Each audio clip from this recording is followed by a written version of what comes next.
He was my best friend since preschool. We went through K through 12 together, lived together 3 years in college. And he was quiet, he was shy, but also very funny. Good kid, did the right thing, studied hard. He was very smart.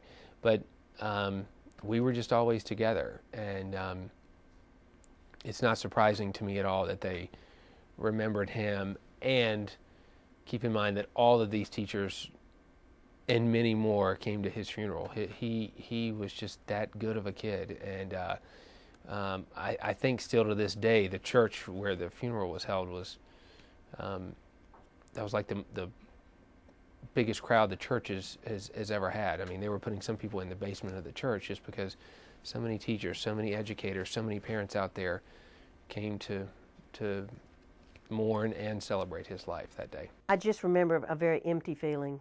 He was such a neat kid. Joy to have in class. And you just thought, oh, what a waste. You know, what he could have done or might have done. What do you remember about Steve? Quiet, a lot like you. I can remember one time Steve didn't do his homework, all of it. And I sensed it when he came in. He gave me that look. And as I walked around, he looked up at me and didn't say a word. And I asked him, I'm not going to have to call your mom now. He shook his head no. And never happened any other time that happened. He was just a good kid. I mean, a great AB student.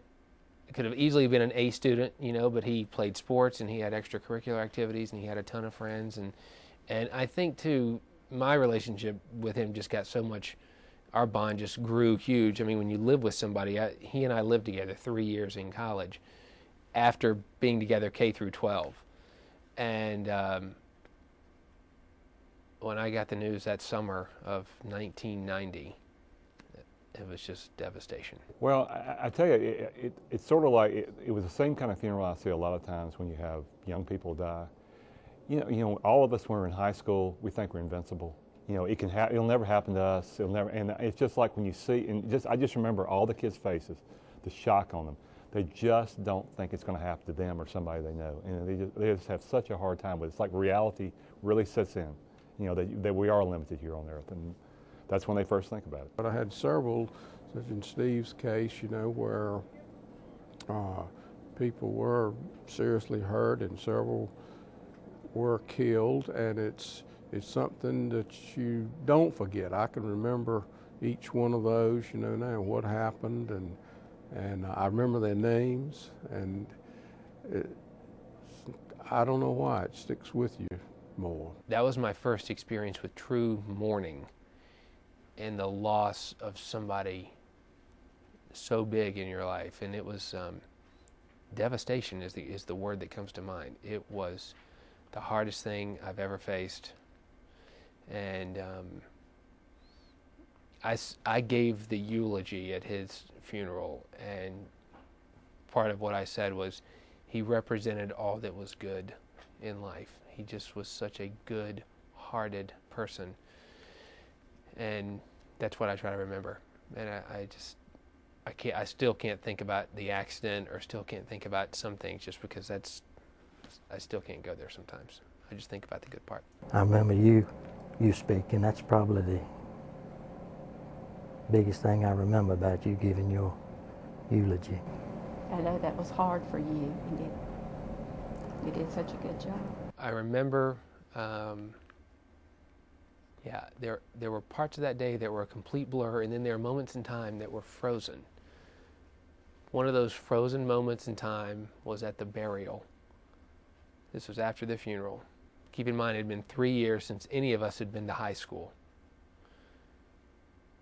But Ralph and Willa Shropshire were the first people to grab me, hug me, and hold me at that burial. I don't remember if words were spoken, and they didn't need to be at that time, but those two just held on to me for a couple minutes, and it's one of those moments in time that's frozen. I'll never forget what they did, and I just remember my mom she tapped me on the shoulder and she said, "Ralph and Willa Shropshire are here to see you." And then I just collapsed into kind of both of them. And I'll never forget it. Pretty Never. much embedded for the rest of your life. Ever. It will be. When I knew I was doing this story, I thought back to Mr. Shropshire in the classroom, and then I thought back to where he was for me that day that Steve died. And he was the #1 person on my list to talk to.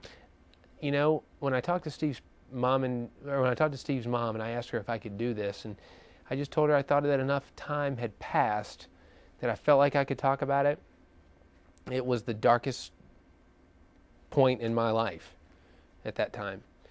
And I think the other reason why I wanted to talk about it is there's a piece of Steve that lives on in my life daily now in my son. My son's full name is Spencer Reed Light, and Steve's last name was Reed. And I'm just honored for him to have that name. And I think about Steve all the time when I see my son. And I just love it that there's a piece of Steve. There are many pieces that still live in my memory and things I think about when I think of him and everything we did. But there's my little almost 6-year-old. He'll be 6 when this airs.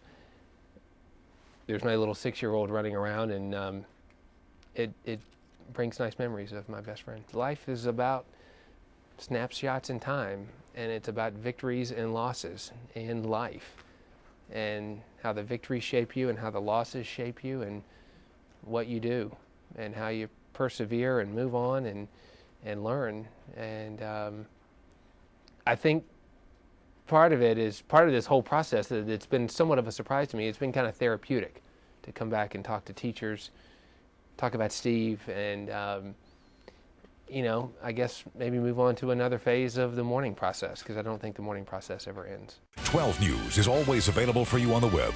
Go to azcentral.com and click on 12 News.